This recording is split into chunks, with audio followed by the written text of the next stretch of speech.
જેલમાં ગયા પછી મને એવું લાગે છે કે જેલ એ મોટામાં મોટી યુનિવર્સિટી. મેં LLB પણ કર્યું, BCom પણ કર્યું ને LLM પણ કર્યું. 8 થી 9 વર્ષ મેં કેમ્પસમાં વિતાવ્યા.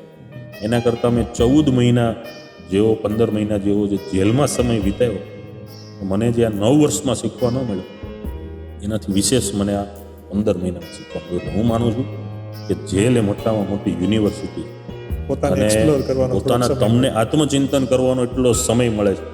ત્યાં કોઈ ફોન નથી, કોઈ નેટ નથી, કોઈ મિત્ર નથી, કોઈ તમને કોઈ પ્રસંગમાં જવાનું, કોઈ ધંધાકીય કામ, બધી જ બાબતોમાં ફ્રી રહીને તમે તમારા આત્માની ખોજને આત્મચિંતનને અભ્યાસ માટે જેલ મોટામાં મોટી યુનિવર્સિટી છે. અને જેલમાં ગયેલા ઘણા કેદીઓ નાની એવી ભૂલના લીધે જતા હોય છે. જ્યારે એને પોતાની ભૂલ સમજાય છે ત્યારે એ જેલને યુનિવર્સિટી બનાવે છે અને જેલમાંથી બહાર આવે પછી એ ખૂબ સારા એવા ક્ષેત્રમાં